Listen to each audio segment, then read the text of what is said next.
Vous savez, il y a ces décideurs politiques qui sont dans les postures et celles et ceux qui sont dans l'action. Le maire, Michael Delafosse, durant ce mandat, a mis en œuvre l'intégralité de ses engagements, gratuité des transports, ligne 5 du tramway, mutuelle communale, soutien scolaire gratuit à travers la ville. Il a dit ce qu'il a fait et il a fait ce qu'il a dit. Euh, Nous, aujourd'hui, c'est-à-dire cette mobilisation, l'enjeu, c'est de lui accorder une nouvelle face à confiance pour qu'il puisse poursuivre son engagement. Il est très rare d'avoir des élus comme le maire de Montpellier, où on a la chance d'avoir un élu qui est travailleur, visionnaire et qui a ce courage de la nuance. C'est-à-dire ce courage de la nuance qui fait qu'il peut rassembler largement. Alors oui, voilà, ça lui vaut également des critiques de l'ensemble du spectre politique. Mais voilà, avoir ce courage de la nuance en politique, c'est très rare. Et on a la chance, avec Michael Delafosse à Montpellier, d'avoir un maire qui a ce caractère-là et qui a cette caractéristique qui fait sa force.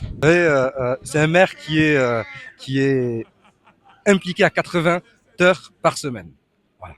Mais le connaissant, je sais qu'il aime le contact des gens, il aime le contact des commerçants. Il n'a pas peur de descendre dans l'arène, échanger avec les citoyens, échanger avec les commerçants, avec les associatifs, les chefs d'entreprise, même si parfois il y a des critiques. Même si parfois des critiques sont des critiques légitimes. Et la critique permet également d'être constructif et de répondre à certaines zones d'ombre dans certaines politiques.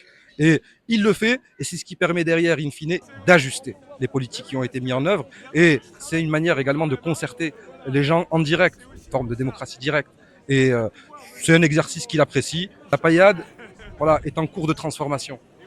Un des enjeux, et Michael le sait, le maire le sait, c'est de faire revenir les services publics dans ce quartier.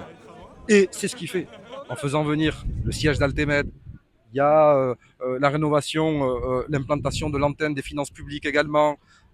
On a annoncé un mini CHU, donc ça va permettre de rééquilibrer l'offre en matière de santé et de changer le visage également de la paillade. Voilà. À titre indicatif, le symbole de cette transformation, c'est la tour d'Assas. Depuis 2006, on dit qu'on allait détruire la tour d'Assas et reloger les gens.